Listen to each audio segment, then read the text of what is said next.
We're all very keen to learn from your journey, Mekin, and I think the most obvious part to start with will be, your previous life at Flipkart, perhaps. Tell us a little bit about, I know that you started a couple of things within Flipkart and then moved on to the CPO role. So just walk us through that journey. And with that kind of growth as an early team member, what then happened that prompted you to rethink whether you wanted to continue there? So there's two questions. Yeah, maybe I'll start with the decision to join Flipkart and then the journey within Flipkart. Yeah, so 2009,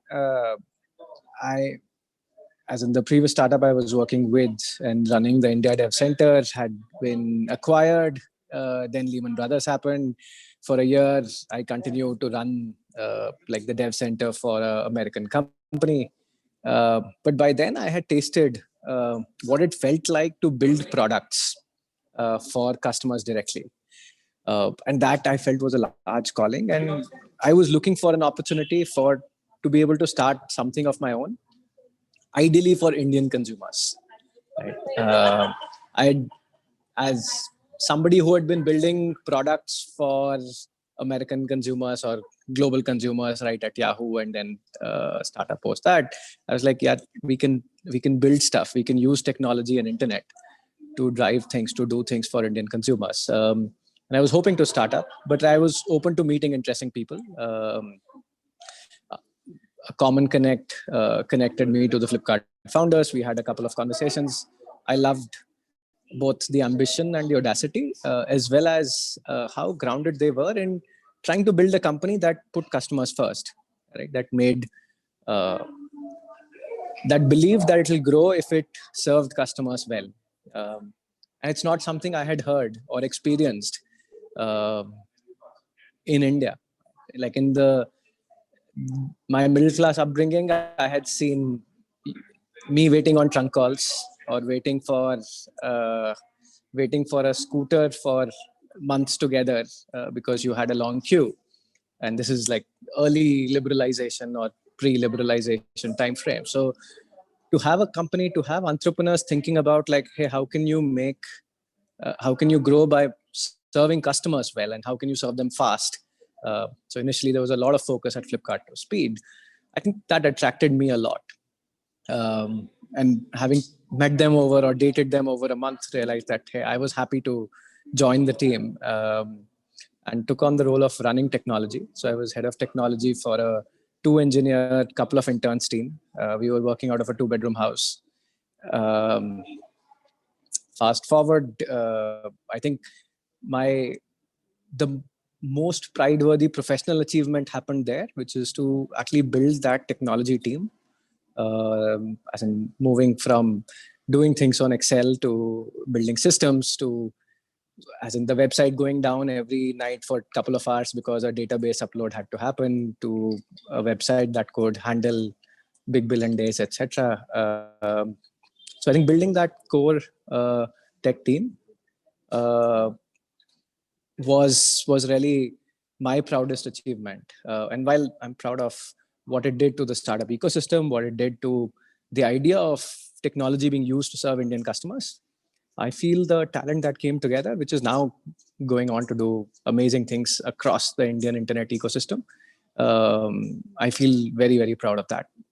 But I think 4 years in, and a realization I had and we as a team had was that somebody I'd hired was an amazing technologist, far better than I was as a technologist, which allowed me to hand over my job to that person and allowed me to scratch my startup itch. So I ran 2 startups within Flipkart.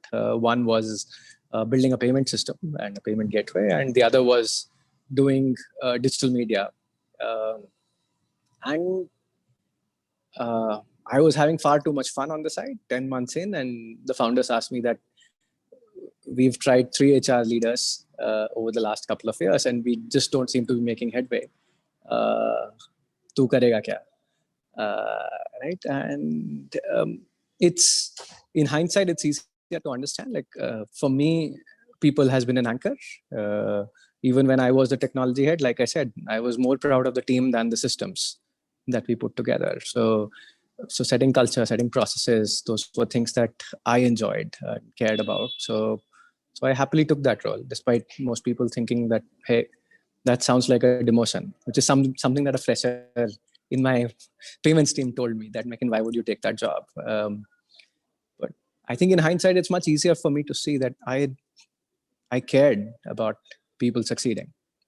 And I thought as head of HR, I could do that much better. Fast forward to the transition out of Flipkart. I think 2015, August, September, we were sitting, 10 of us, thinking about, hey, what does Flipkart strategy 10 years hence looks like? And one of my friends or one of my colleagues from McKinsey, ex-McKinsey, asked us to visualize, what does the world look like 10 years from today? What does Flipkart look like 10 years from today? What do you look like 10 years from today? And I somehow could not see myself at Flipkart. And that was a very, very jarring realization. That it's a company that I had, as in, my wife calls it the first child, because my other two kids got much less time than Flipkart got from me. And yet here I was sitting in this boardroom where, like, hey, I don't see myself here 10 years now later. So what's wrong? That forced me to introspect a lot. And I asked myself questions. Is it the HR role? Should I just go back to doing technology? Should I, do I enjoy running mini startups within Flipkart? But I think thankfully, I did not try and curtail that introspection. It took me about a couple of months to stay in that muddled state and keep thinking about, like, what do I really care about? And those questions kept getting harder. Like, what do I like? Why have I done what I have done? And who am I? And while I still don't have answers, I think some things that I got out of that introspection was this piece around anchoring around people, that I got joy out of people succeeding. And I could join a whole lot of dots in my past with that realization, why I had done what I had done. And the part about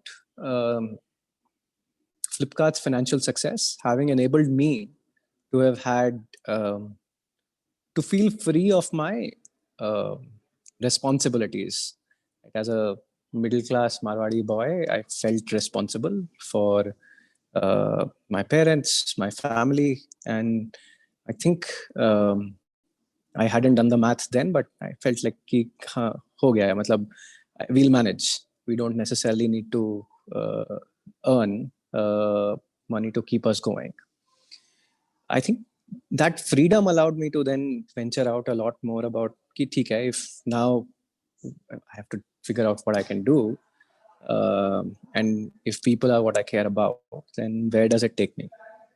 So I'll pause there, and that led me to the decision to move on from Flipkart and then figure out what I did post that.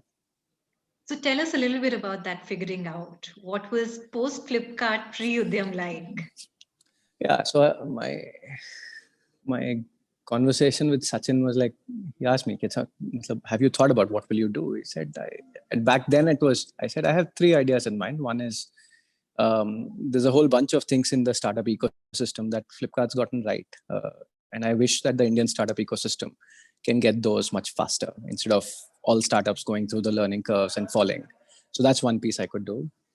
The second piece was desire to do a PhD in the confluence of economics, psychology, and organizations. Sachin heard that and laughed so loud. He's like, you're going to go from the most action-oriented place in the world to the least action-oriented place in the world. And the third piece was education. Right? I still hadn't thought about what in education or why of education, but there was just a pull. I think over time, my gut kept telling me that, yeah, the startup ecosystem will take care of itself. There's enough happening there. And my real pull was education. So it became much clearer for me that I have to go figure out what I want to do. As an engineer, the first thing I did was look for data. Read the ASA report, the annual status of education report. So anybody interested in venturing out in education, I would strongly recommend reading it. When I read that, I realized I knew nothing about Indian education. Right? Had you asked me any of those numbers, I would have been off by more than 50%. So I decided I'm not going to jump in. I know nothing about the space. I'm going to spend time. I'm going to take a gap year. I'm going to go do internships. I'm going to figure out what is Indian education and what might I do. So that's and then that year I would have met over 150 people, read a few dozens of books, but most importantly interned at a couple of places where I thought real learning was happening. Because what I figured in terms of how learning happens versus what education does, I saw very little correlation. I think Karthik Muralidhar describes the Indian education very well when he says that we are a great selection system. Right? And I think that's very good characterization. So the top 3-4% that we select, we have an amazing life. They are set on career trajectories which are phenomenal. Mine was one of those. But for the rest, we shrug our shoulders and say, hey, you were not good enough. And there isn't learning that might be happening, or there isn't as much learning that might be happening. And I feel that there is a lot more human potential. So that's what I was venturing out to, and then figured that, okay, that path of figuring out human potential led me to decide and start Udyam. Yeah, let me pause there, see if that post Flipkart questions answered. Yes, I was just wondering, and of course, we have this video that we'd also like to show the group about Udyam's work. But it's interesting that having identified education as an area where you wanted to, have your own craft and impact journey, within that you sort of zeroed in on entrepreneurship, as the thing that you wanted to leverage. How did you arrive at that understanding that that's the piece that you wanted to work on? Yeah, so I think two parts. One is my definition of education. And if you go back to my reflections, it was a lot about people succeeding. For me, that is the definition of education. Right? Education is meant to enable people to succeed, whatever success might be for them, economic, social, self-expression. So I think with that as education's role, I feel we club education to just the schooling that we have, or the formal education system that we have. I feel thinking about, like, I have thought of myself as a learner. Right? I learned HR. I am learning education. I learned multiple other things during my career, and I don't think learning is something that stops or should stop. So how could you enable building of or enablement of that kind of learning or that kind of education is what I was really going after. So for me, education isn't limited to the formal education system alone. I find that is a good mechanism or a good structure that exists that can be leveraged. So that's, but back to your macro question, that three things that, so when I was doing my internships at places where learning was happening, I zeroed down on three principles of learning. They were, learning happens by doing. So you have to do. To learn and not apply and not do is not good enough. Second is that that doing has to be in your real context. Right? It's not abstract. It's not Z for zebra, where 99% of our kids don't know what a zebra is. They just make believe that, oh, there is an animal with these stripes, and they may never see a zebra, and yet we make them believe almost religiously that, hey, there is this animal. So that's not learning. So learning happens in the real context. And the first is, learning happens when there is autonomy, there's agency, there's decision making, and there are consequences. You decide something, there are consequences, and you learn from those consequences. So this autonomy, doing, and context were three principles of learning. And I thought that when I reflected on entrepreneurs on good entrepreneurs. I saw good entrepreneurs do that on a daily basis. Like good entrepreneurs are regular learners. There is nobody to tell them what to do. So they exercise complete autonomy. They're constantly doing, and their doing is always in their context. I think that intertwined quite beautifully with the macroeconomic situation we were in. As a technologist, I had automated away thousands of jobs. I'm not proud of it as somebody who works in the social sector now, but I think it is reality that we better face up to. As an HR professional, I had let go of thousands of people post Big Billion Days, which is what the organizational needs were. Right. So for profit organizations going after creating value for stakeholders, job creation is a necessity, not a goal. And jobs by large companies are not increasing. And hence entrepreneurship was another answer. And for me, these two twins of macro and atomic or at the core intertwined fairly beautifully, which is what led to Udyam. Thank you so much for sharing that, Mekin. And I primarily asked because, sometimes when we're talking education, we can be fairly limited to the formal education system. So it was interesting to get to know how you arrived at what that sphere of influence might look like for your initiative. Mekin, talk to us a little bit about Udyam, because Udyam itself has multiple verticals, right? And if you can walk us through the primary work that the organization does and how these verticals have evolved over time, that'll be useful. Sure. So I started out with a very simple idea of, hi, am I audible? We can hear you, but your video is frozen. Let me sort it out while I speak. So I started out with a simple idea of students doing autonomous projects, which were entrepreneurial in nature. Piloted that idea in a few places, and I found what was happening to be magical. Based on the success of that, we created what is now called Udyam Shiksha.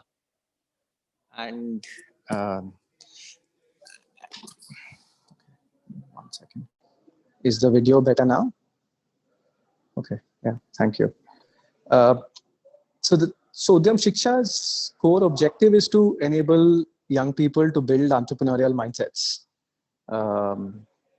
This is, okay, what are entrepreneurial mindsets? I think the reason to call them entrepreneurial mindsets is that they're visible in how an entrepreneur acts.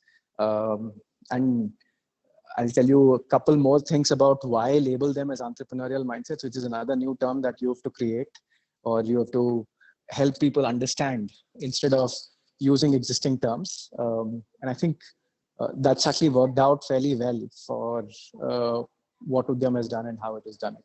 But the initial set of entrepreneurial mindsets that we started out with were very simple: self-awareness, self-belief, grit, and experimentation. And those are things I had seen in entrepreneurs. In my research around entrepreneurship, I had seen them multiple times, except for experimentation, which I'm surprised. But to some extent, it's also the nature of the world today, because given the world is changing rapidly, to me, experimentation is almost a corollary of just recognizing that the world is changing rapidly. So Udyam Shiksha started out with students trying out business projects, figuring out in what other ways grit could be developed, in what other ways experimentation could be developed, self-awareness, self-belief. We built curriculum, we did a lot of experiments, and then there was a call from Delhi government which wanted to build an entrepreneurship curriculum, had conversations about, but we do not teach business planning or 4 P's of marketing. And then a long conversation with Manish Sisodia where he zeroed in on very, very similar learning outcomes as goals, that it is about problem solving and decision making and self-belief, that he was hoping for in the entrepreneurship curriculum. So we were able to agree to like change the name to entrepreneurial mindset or entrepreneurship mindset curriculum, which Nikita you worked on in the Delhi project. And from then on, Udyam has been doing this across multiple states with ITIs, with schools, now also with colleges across Assam, Kerala, Maharashtra. Just signed MOUs with Uttarakhand and schools in Kerala. Um, so, so I think that's what Udyam Shiksha does. And I think the reason why it has worked well, and I do not often talk about it amongst social sector leaders, but I feel like for folks who've been on the corporate world would understand this, that a change that you want to bring about also has to be a change that others care about. Right. So the part about, if you think about key leaders of change for in the education system, it's educationists, it's bureaucrats, and it's politicians. And if you think about the politicians, that for them, youth and jobs are very, very large challenges. So you could almost think that, hey, I was thinking strategically about how am I solving a politician's problem, or how am I helping a politician solve the youth and jobs problem by focusing on entrepreneurial mindsets and on enabling entrepreneurship in their states. So I feel that has worked very well for us. Politicians don't necessarily care about 21st century skills as much as we educationists might. And that's just a marketing problem, in my opinion, and not really a content problem.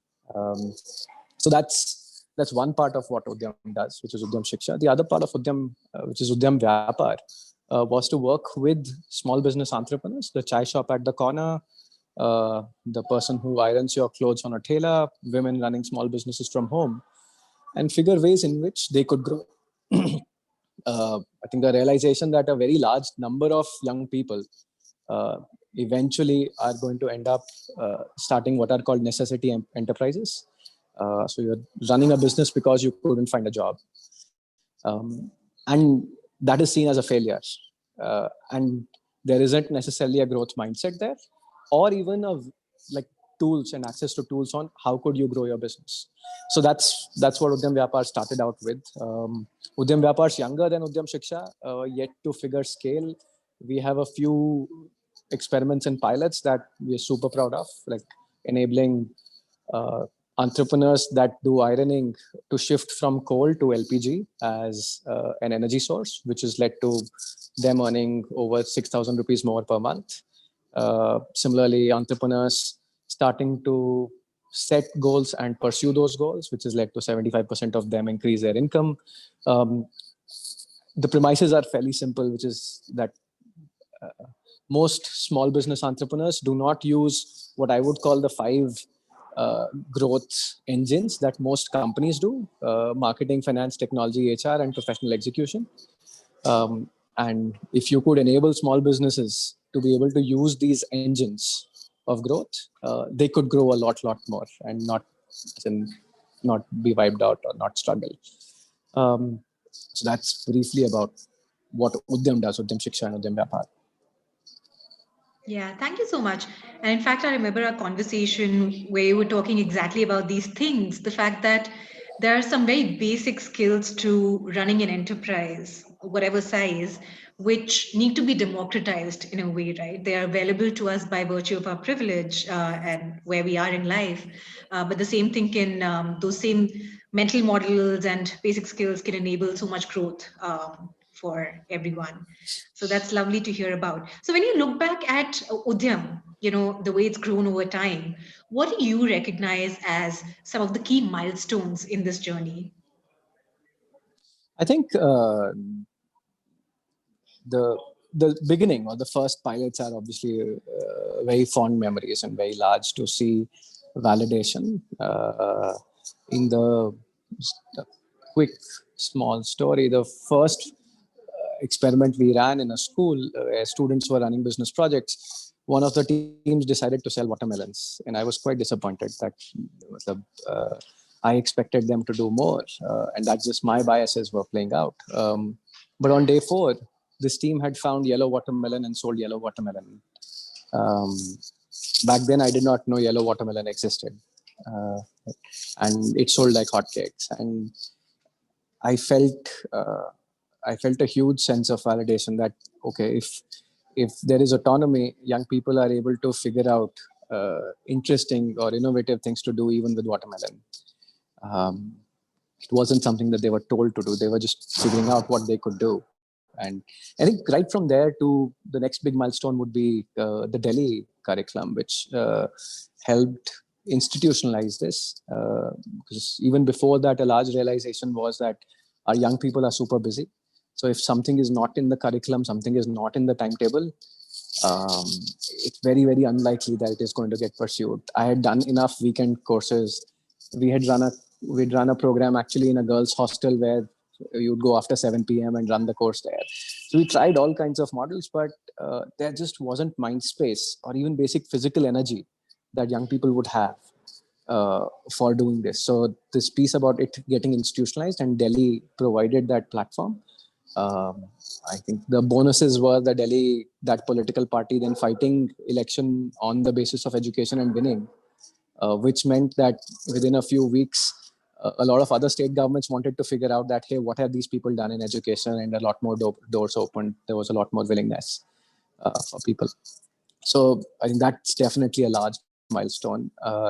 The like I think people getting onboarded to this idea. So when Binny first started supporting Udyam, which is after the first year when the experiments had gotten validated and we're seeing results, and him coming on board saying that, hey, this is fantastic. I hope and I wish you that you can do more and scale more. We obviously had worked with each other for a long time and were friends, but for him to put money in the cause, I think was a large validation and has helped Udyam significantly to what we do.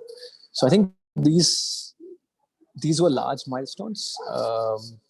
From then on, there's been like constant movement and growth. And back when I was starting it, I had not imagined that, hey, less than 4 years in, we would be working with 5 or 7 state governments and creating a path where this could become statewide in a few states.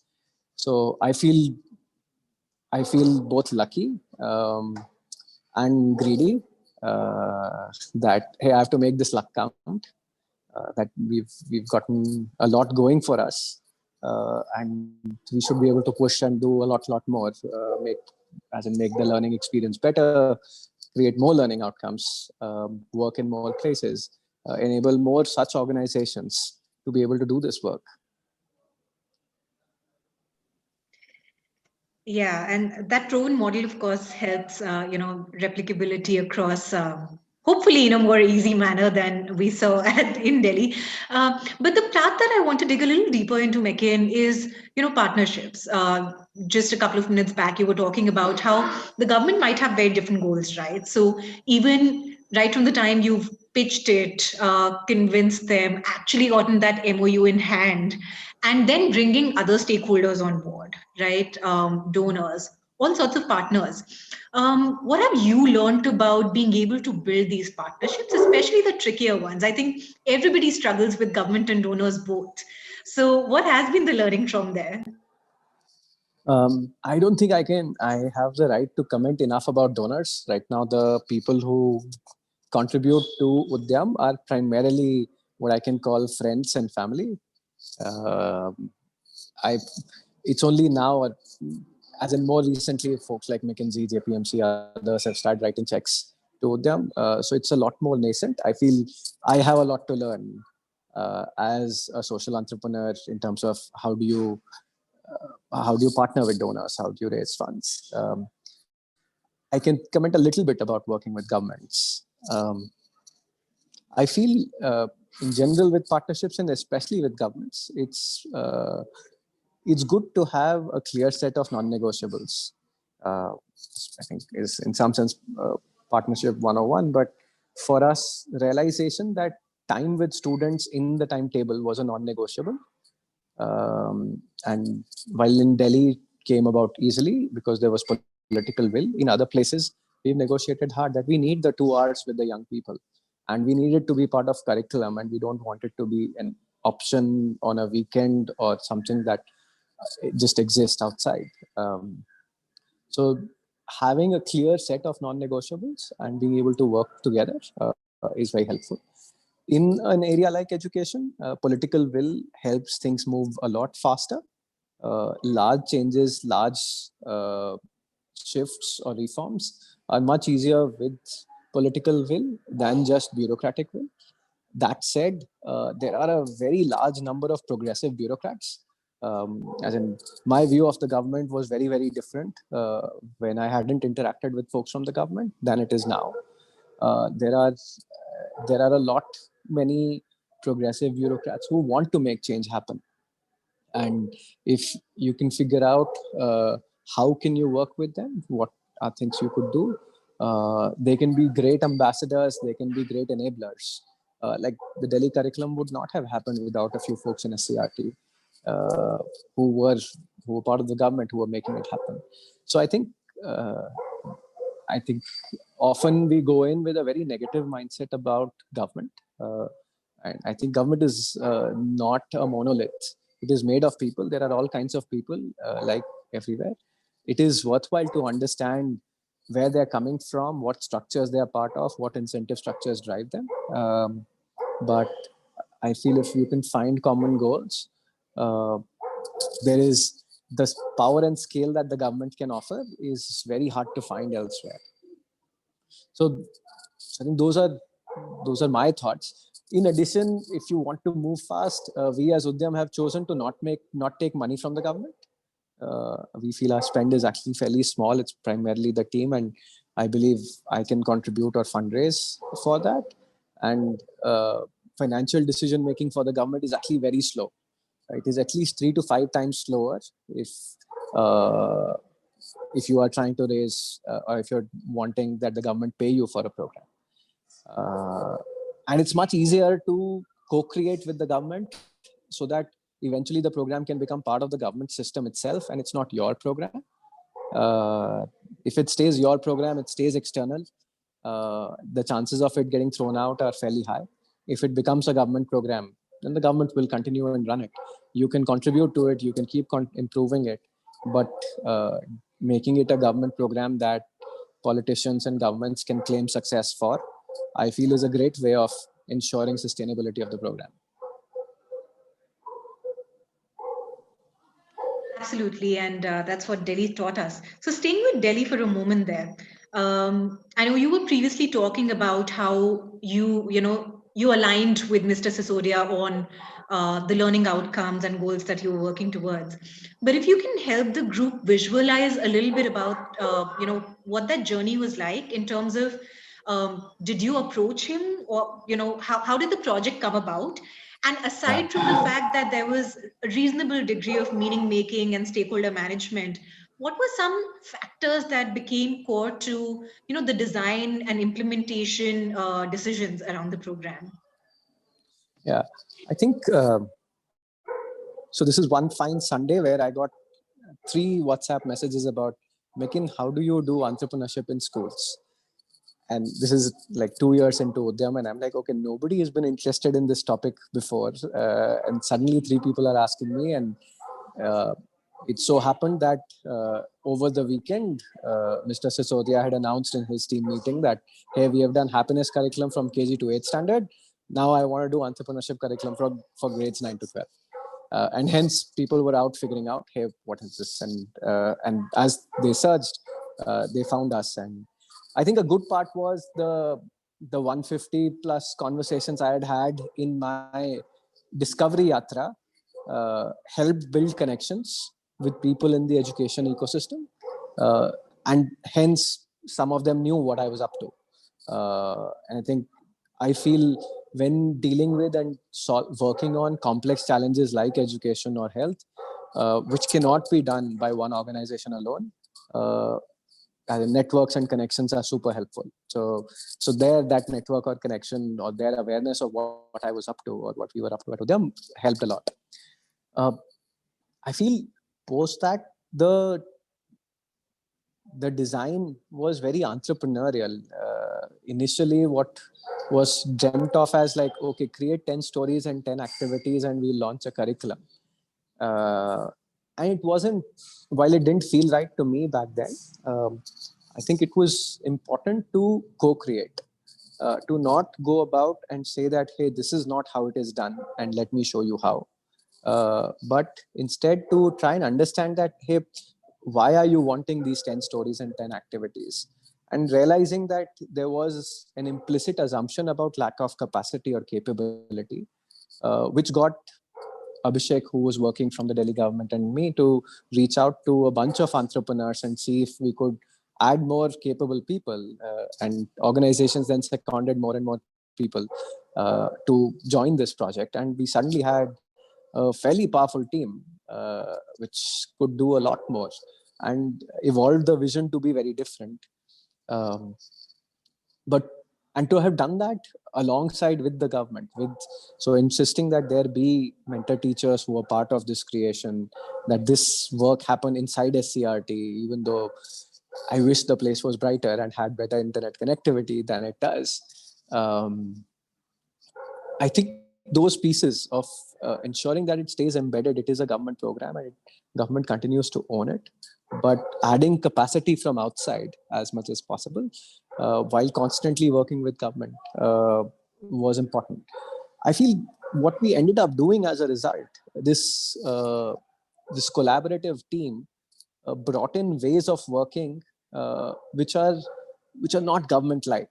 So I think so I remember after the first large teacher training program, there were two sets of reviews happening: an administrative review where an administrator was standing almost with a stick in their hand and on a board and talking about ye acha nahi hua, ye acha nahi hua, ye acha nahi hua.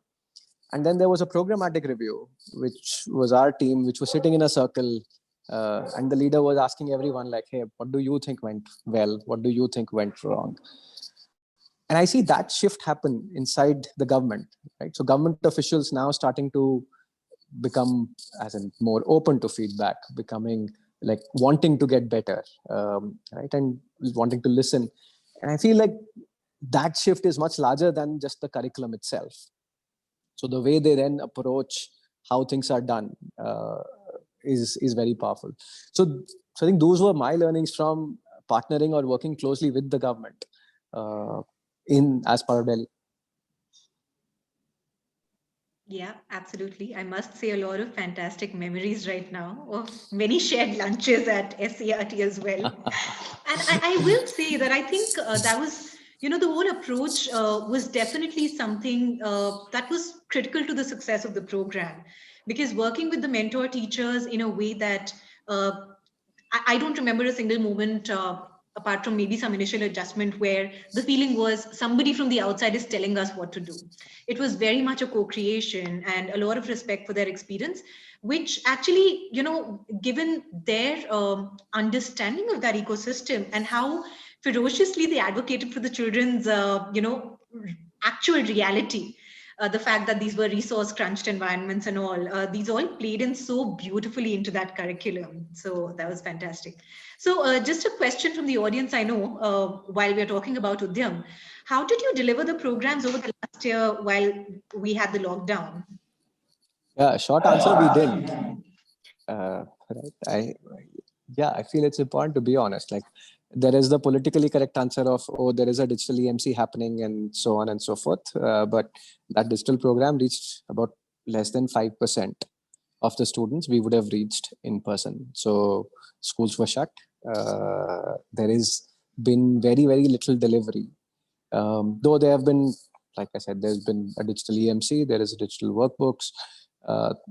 Through WhatsApp, we were able to connect with over 5% of students who participated. A lot more probably received it. And so, but yeah, I think short answer is that I wish COVID hadn't happened, or I wish we were still back in school. The harsh reality of our country is that the number of people, the number of students who have access to devices, who can use devices in a concurrent or in a synchronous fashion, is very, very little. They might get a device half an hour in the day, sometime in the evening, but they cannot necessarily, like some of our kids, attend Zoom classes online and assume that nothing's happened.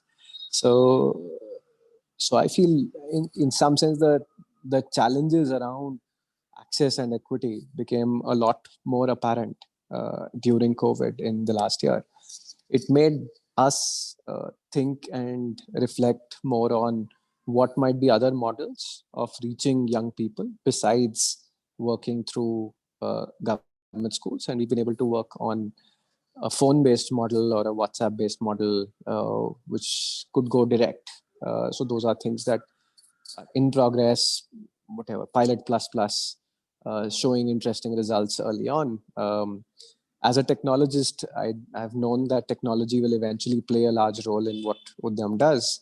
But I was very, very clear that we have to first discover on-ground real solutions, and technology can be a great amplifier. I think that process just got accelerated a lot with COVID. So still very early days. And I feel like, yeah, if COVID hadn't happened, we would have done a lot more than we did. So, Mekin, I'm just wondering right now, given that, things pretty much came to a standstill, and when you're looking at the school curriculum, of course, certain things in a situation such as this would take precedence over something like EMC anyway, even while the child has limited screen time, access to the tech required.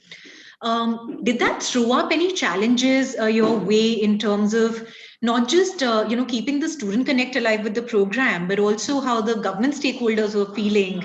Because excitement can tend to dip, right? It's easy to lose people along the way. Yeah, I think so. I feel like the government machinery runs on rhythms, on structures, and schools not running makes it really hard for teachers, for principals, for the entire education machinery to function.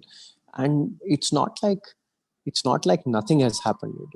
Like there is effort, and there are states where the amount of connection with students has been a lot higher. There are organizations like Convergenius which have done a good job with being able to connect with students and students answering questions, etc. But I feel for a place, so at a place and time where we are as a society, to challenge the larger narrative on academics is extremely hard. I feel it's like what EMC has done is a large reform, but it's still a slow and gradual in the system reform. And I'm proud of that it's not something which is just created an alternate system, which then has to find money to scale on itself. This is something that's happening within the system and it's slowly changing, but that change takes time. So about interest amongst folks in the government, I think the prioritization, and I won't speak as much about Delhi because Delhi has a whole bunch of things sorted, but the prioritization of academics was a lot higher for most other states at this point of time. The angst that हमारे बच्चे साल खो रहे हैं, they're losing out a whole year, and that driving a whole lot of decision making amongst most governments across the country, I think was really hard to challenge to do anything outside of core academics and board focus, etc. Yeah. And also, again, just keeping the pandemic lens on for a second, when you look at the situation as an SPO leader, right, all the challenges that came up, how you had to respond as an organization, do you think there are certain things that you identify, not just from Udyam, but from your conversations and observations of other organizations as well? What are some areas where you think SPOs truly need to build capacity to be able to cope better with uncertain times? And especially, I think, from the technology point of view, because you were referring to how you see it playing a role even for Udyam going forward. What are the opportunities there? I feel I feel building digital capabilities or being able to leverage digital capabilities at a minimum, I feel is a normal or is a requirement of a large number of organizations, right? For profit, non-profit. So, so I think that is, yeah, I feel that's almost stating the obvious, that how can you use technology, how can you use systems, how can you use the fact that large number of people now do have access to mobile phones, while being completely mindful that not everybody has synchronous access. So how do you design systems which are inclusive in nature? uh, and I think that's it's a challenge that a lot of us in the sector struggle with, because we could easily, by solving a problem, exasperate other challenges. Like I have seen the learning uh, for my kids grow through the roof during the pandemic, primarily because they have gotten unfettered access to devices and the internet, and which they didn't have earlier, and that's opened them up to new things which are not as easily available. While people without access to digital devices have struggled. So this gap has only widened, and I think it makes it even more important for us to figure out, and some of those reasons which led me to think about other things like ACT and what we're doing with ACT education, to try and figure solutions that might solve for this digital gaps. Um, the so the other capabilities that I feel social organizations need to build are being able to constantly reflect on changing reality. So I would think that what's called principles of design thinking, of which some things that social organizations get much better than for-profit organizations, which is empathy and listening to customers. Uh, I think being able to practice that a lot better, but to then be able to find ways into structuring it. Right?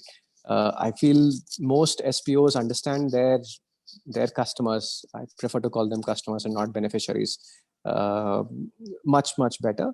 What SPOs struggle with is to then iterate and experiment, is to prototype, is to try out, is to measure, is to figure out like, hey, what is working, what is not, and then to be able to decide that, hey, if this is working, how do I scale, or what do I do with this? I feel that those elements could be strengthened a lot more. There are a lot of organizations that have amazing capacity, but often uh, often continue to do too many things, and like they start a lot of experiments, which is great, but do not necessarily stop a lot of experiments, which I feel is important.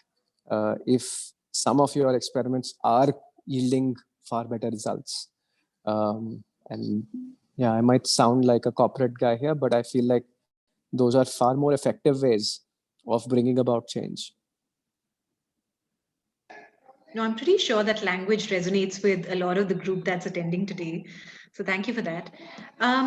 Just now zooming out from Udyam into the Indian education system on the whole, um, looking at the NAP for a moment, how do you read it in the context of the work that you do, you know, with regard to either entrepreneurial mindset, 21st century skills? What do you think have been the hits and the misses? Where is the scope to maybe improve further? I think NEP as an intent document is actually very good. Um, I I do feel like for those who are venturing out into education, a more inspiring intent document is the NCF 2005. I unfortunately discovered it after having spent 1 year of doing all the hard work and research and building a lot of that learning myself. So if I may save some of that time for someone else, please go and delve in the NCF 2005. It's a beautiful document around how learning might happen, and uh, stating the intent and vision of what education could look like. And on the lines of NCF 2005, I feel NEP does a whole bunch of things very well. My my large challenge with NEP is that it does not necessarily uh, translate into reality or implementation. And it's a good day for us to be having this conversation, because our budget just got announced. NAP strongly recommends that the education budget should be 6%. The budget did no such thing, or didn't even pretend to want to get to 6% or pave a path to 6%. So if we continue to underfund education, it is going to be really, really hard for us to do things that NEP envisions. And that's just very, very at a very macro level. While NEP has amazing intentions and a whole bunch of things around 21st century skills, around vocational skills, around creating, as in it talks about very, very specifics about bagless Saturdays or about internships. And I think a whole bunch of them are great ideas, can be good role models for us to keep building on or learn from. I do think there has to be an education, like an implementation pathway. And while there are a whole bunch of organizations working to it, that has to be funded. That has to be, like, the states have to have budgets for doing this. We're still struggling with core basics around not having enough teachers in a lot of places, like teacher recruitment not getting sorted. And to move from there to being teachers as facilitators, which NEP does talk about, is a large shift. And I think, so on surface, for example, NEP talks about the B.Ed program becoming a 4-year program, which is fantastic when I first read it. And then you keep reading for the next paragraph, and then you realize that, hey, but that shift is not happening for 10 years, that by 2030 is when we have it. And even then, it allows for people to finish it in 1.5 to 2 years. It does not necessarily talk about a residency like doctors do, or like chartered accountants do. So we continue to treat teaching as not a profession, if I may. I don't think we are giving it its due in terms of the complexity that it requires. And it's not like examples don't exist. There are enough examples of well-performing education systems that treat teaching as a complex profession, which requires significant amount of learning, which requires significant amount of doing. So I think NEP as an intent has a lot of those, right? And I am now hoping that people who are implementing it are able to take this to actually the more visionary side of NEP, rather than the bare minimum that NEP allows. Because the bare minimum that NEP allows is actually not very different from where we already are. Yeah, absolutely. So I'm also keeping track of what's coming up on the chat box. I think we've covered what people wanted to at least mostly talk about with regards to Udyam and education. But I think there are definitely some more comments about your own personal journey, right? So you know that a lot of our cohort members are people who are hoping to make a transition into the development sector. So just looking back at your own journey of making that shift, what would be your advice to corporate leaders who are, considering that for themselves? I feel, and I can only speak for myself, that the things that worked for me was to do this as something I enjoy. I feel if I were doing it out of any other obligation or I'm not sure if I would be able to sustain the energy levels that the challenges in this space require. So first, it is a very challenging space. Lack of measurability makes it really hard. The complexity of problems and unintended consequences of simplistic solutions or point-based solutions make working on this challenging.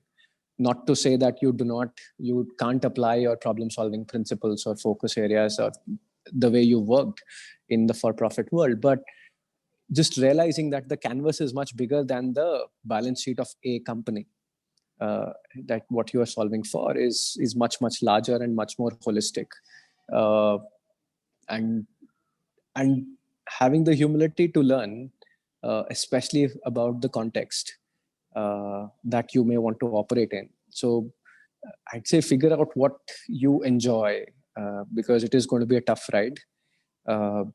So that at least if you drive energy from what you're working on, you'd probably be able to sustain it and grit out the challenges that you will face, because results will take much, much longer, or might take much longer. Like I said, I feel very lucky. When I was entering this system, people told me that change does not happen for 10 years. Right? There are organizations that have been around for 10 years, 12 years. It has happened, but to be prepared that, hey, it might take longer. Some of these problems, timing, finding partners, finding believers might take longer. So being okay with that. I would strongly recommend internships. You can call them what you want. You want to be an advisor, you want to work as a consultant. The social sector is very different from what most people imagine it to be. And it's worthwhile to, as in, get in, as in wet your feet up to your knees, experience it before you jump in head first. Right. So I think spending time talking, meeting people, spending time working for a few months, I'd say 3+ months, could give you a very good sense of, hey, is this what you want to do, or this is how it functions, and how, as in, at least calibrate yourself, that how do you have to change yourself, what might you expect, and what might you not get. I feel like as long as you're prepared with those, and while having the mindset to learn, also not downplaying who you are and what your strengths are, and being able to figure out ways of applying them in contexts that you join, can be very powerful. I feel like you just described Ikigai for your move into the development system. But thank you for underscoring those points, because I do agree that, and we share it with a lot of our alumni, that period of just getting to know people within the sector and wearing the listener's hat all through is such a valuable thing that one can do for oneself. You just reduce your chances of, getting surprised by factors that you hadn't yet taken into account. And truly, I think as the ILSS team, we are we're most skeptical when somebody says that they want to come into the sector because they want to now take it easy. Because I think most people tend to work doubly hard compared to their other careers, for sure. So when you're, just getting you to wear your CPO hat for a second here, when you look at the sector and compare it with the corporate sector, what do you see as some differences in, how talent is managed, some people practices? Any success factors? Sure. I think, again, I'm unfortunately wearing also the entrepreneur hat at Udyam and Game, and where I've ended up defining a lot of the people practices which are very distinctive, very different from most SPOs. That said, here are things I've found in terms of strengths and areas of development in both sides. I feel I already touched upon that the talent in the sector has much higher indexing on heart and compassion and empathy, and being able to just connect and understand the customers, I feel is a huge strength. And if you could find ways to structure that learning into real core needs, and then being able to solve them, what you could build from that could be really, really deep solutions, versus solutions that are just serving need on the surface. So I think that's a large strength that you see in the talent in the development sector. What you struggle with, what a lot of people struggle with, is making choices, is planning,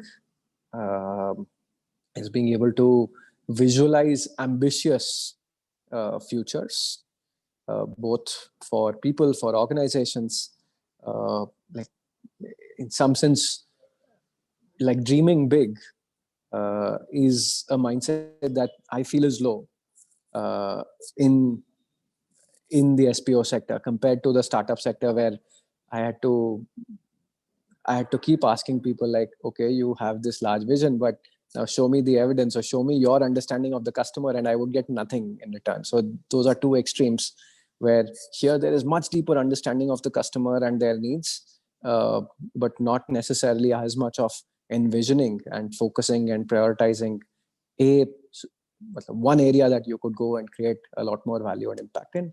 While on the other hand, you have single point focused startups that go after solve one problem really well and are able to create a lot of value, but in a sense, at least from a more holistic sense, end up also creating challenges for the ecosystem in terms of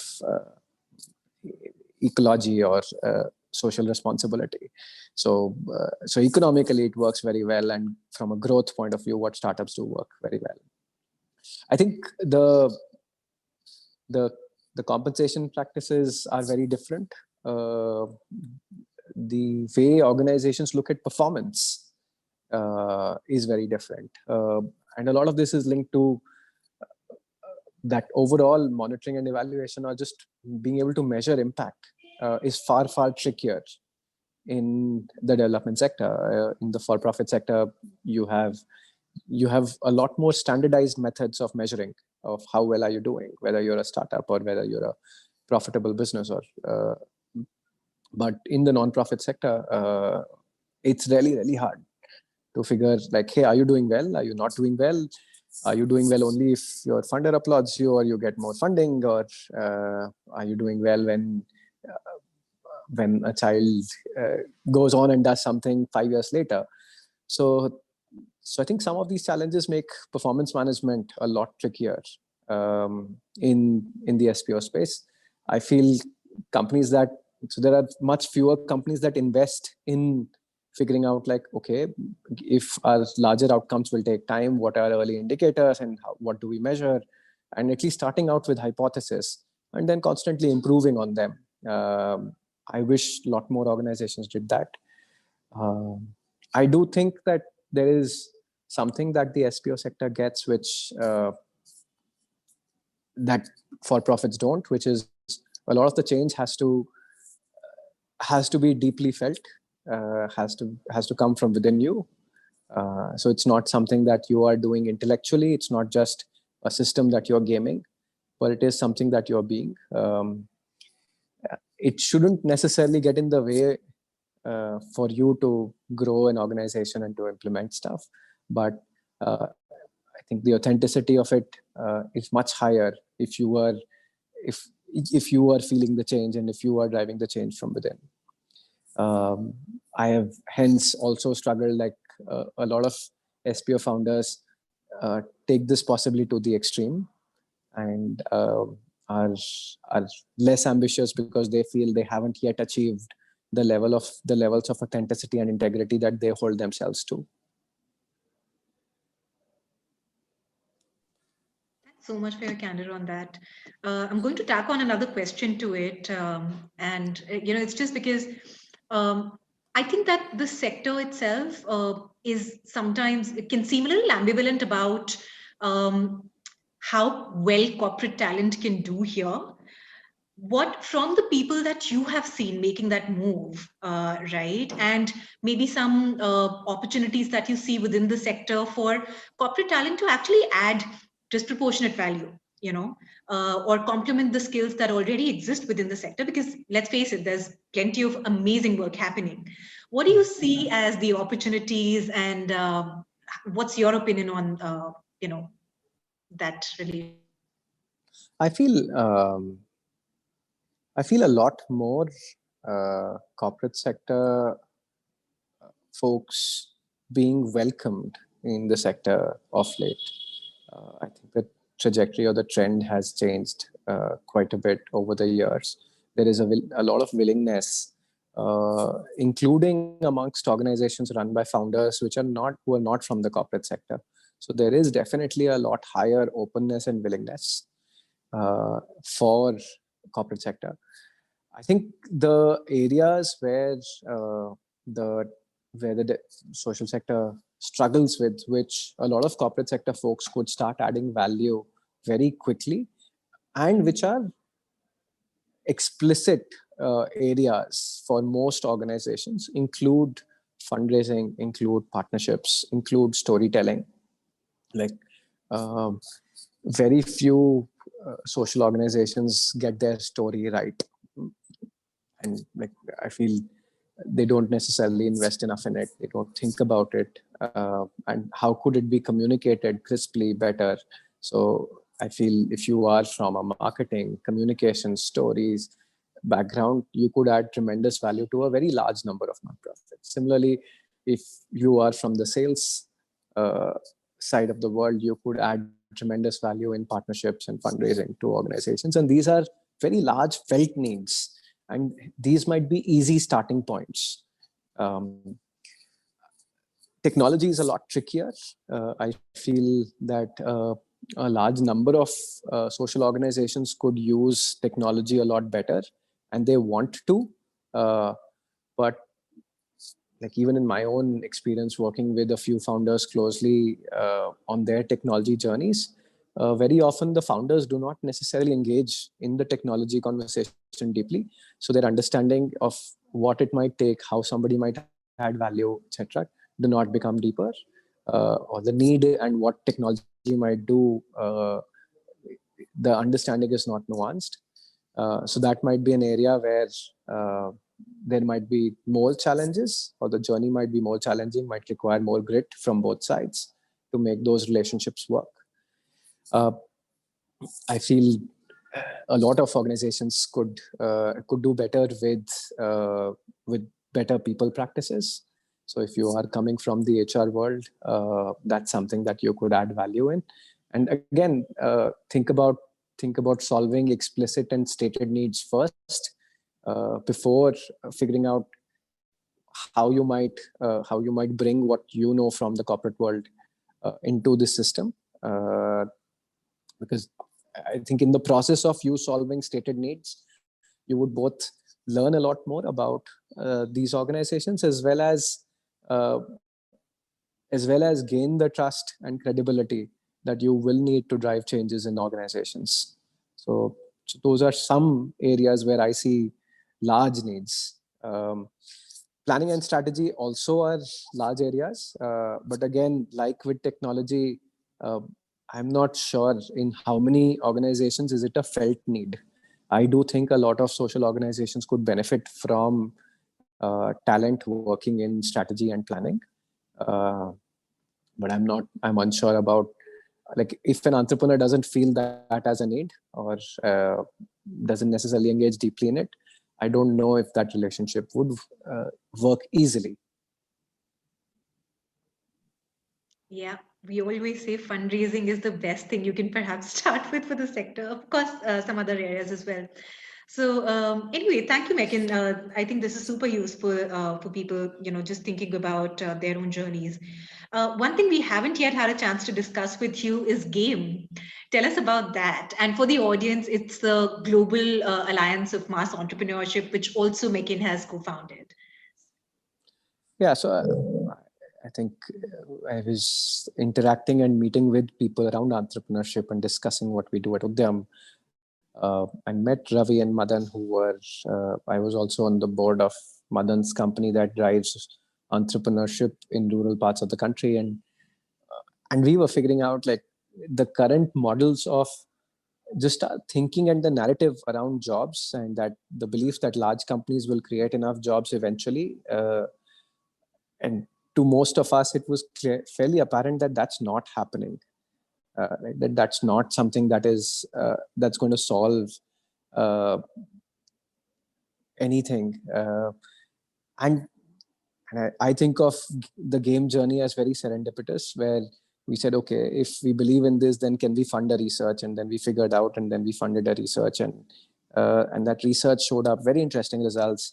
We said, okay, can we share these results with a whole bunch of people? We invited a bunch of people to a convening, and what was expected to be 20 people ended up being like an 80 people large convening about 2 years back. And that convening then led to the thought that, hey, maybe the time for creating an organization around this or an alliance around this has come. So we created an alliance, and we were clear that, as in, most of us were doing other full-time roles. I continue to be, like, Udyam takes up more than one person's time for my role.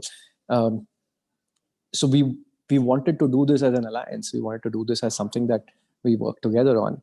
And I think from then to now, figuring out that, so game has this beautiful power of being able to convene very diverse groups of people who are interested and invested in challenges that entrepreneurs face. So from topics around how easy is it to do business, so ease of doing business, to access to finance, to entrepreneurial mindsets, or what does it take for women entrepreneurs to scale.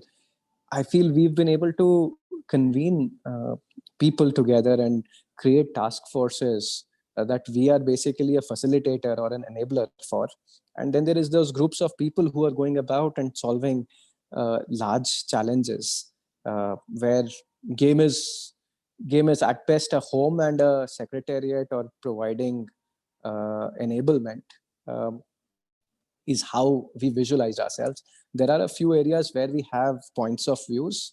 Like we've learned quite a bit from, say, folks in Babson who worked on entrepreneurial ecosystems, and we are running a couple of experiments to see how those work in India. But our hope is that, hey, if those experiments work well, we are then able to find partners who want to run them.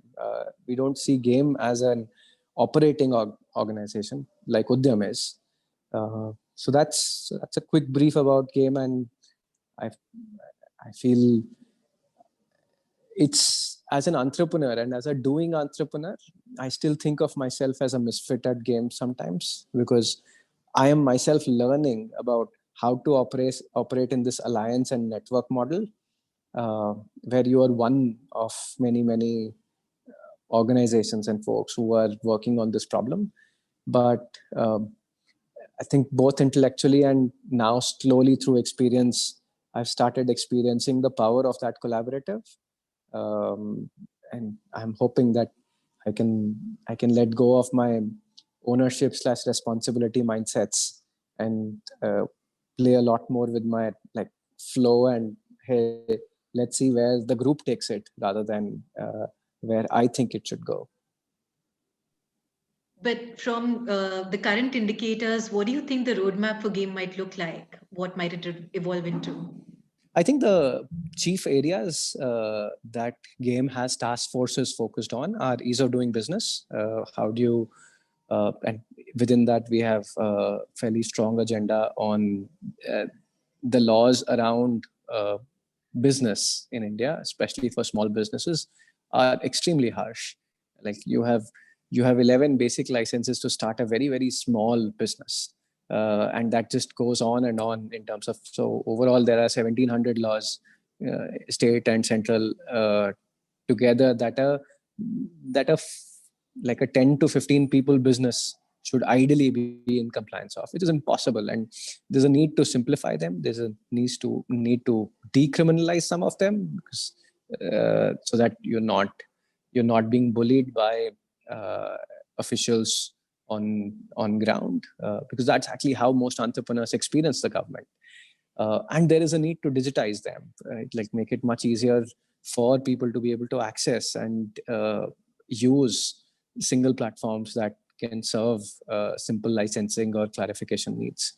So, and we're working with state governments, like in this case with Punjab, to make that happen with in a collaborative form. Similarly, there is finance, where a key agenda there is solving for late payments. So the receivables to sales ratio for very small businesses is often as high as 150%. Like, so it's very hard for small businesses to keep raising money to be able to service the receivables that they have from larger businesses. So how do you solve for that? Some of it is regulatory, some of it is working closely with larger corporates to figure out what might be solutions that are win-win. So those are examples of the kind of things that games working on, besides doing its own experiments in scale up, or what we call accelerators, where groups of entrepreneurs come together to figure out like how can growth happen through both learning as well as peer sharing models. Thank you so much, Mekin. So Archana, if there's any question that I've missed, you could perhaps put it in the chat box. But in the meantime, Mekin, I was just wondering, what's your dream for Udyam? Is it more scale? Is it for Udyam to become redundant? And if so, how do you see, when do you see that happening? What would Udyam have done for it to, not need to exist? Yeah. I feel, so I define this at two levels, right? One is for Udyam Shiksha. The hope is that to start with, so the shorter term goals are for every young person to have entrepreneurial and autonomy over projects that they do. So entrepreneurial projects that young people get to experience in their learning journeys, and that becoming institutionalized. There is then the second order effect of the views around learning from convergent, theoretical, non-real life, and as in completely system driven, slowly moving to being more autonomous, more divergent, more creative, and with a lot more autonomy for learners. So, and that happening primarily through existing teachers and the existing education system slowly starting to evolve and grow into adapting to those as ways of growing and learning. And I think the Udyam goal, I don't say, I yet haven't been able to imagine when does Udyam go extinct. I think what I have clarity on is that for Udyam's impact to scale, Udyam should not scale. So we have a as an explicit norm around that. Hey, Udyam will never go beyond 100 people, right? And I think 100 is large, but at the same time, when you're operating or wanting to operate at national ambitions, I feel if we can find that kind of leverage, we would have done a good job. I do think that some of these journeys are 5+ years, and my ability to visualize beyond that is limited. Fair enough. So last question, because I know that we're at the last 2 minutes of our session. But, you in the earlier part of the session, you talked about introspection. And I do think that that's a very key pillar for anybody that's looking to make a major life shift. So for this audience that's listening today, what do you think should be maybe the 2 or 3 key questions that they need to be asking themselves before they make the leap? Yeah, I feel a question that helped me a lot was to try and answer why have I done what I have done, and being open to as in almost being an observer to yourself, or using partners to see how you might arrive at alternate narratives for yourself, right? Like there is a story that we tell ourselves, and especially for senior leaders, becomes very easy to believe in a story that either they have been told or they have told themselves. I feel being able to step back and just observe what you have done with probably a few other lenses might help surface things that you may have ignored. Right? So for me, the realization around people being an anchor came about primarily through that line of questioning. And yeah, in hindsight, it feels very obvious, like, hey, which other idiot goes from technology to being a CPO? But I think when I was at least introspecting, it didn't seem obvious at all that, oh, people are my anchors. So I think figuring out why have you done what you have done is a helpful line of questioning. I do think that the part that you mentioned, which is Ikigai, that, hey, are there places where you get joy out of? Right? When do you feel you are having fun or you're in flow? When do people see you light up? What are those conversations? What are those chores or roles or tasks which don't feel like roles or tasks to you, which feel like fun to you or play to you? I think some of those might give you answers. I wouldn't recommend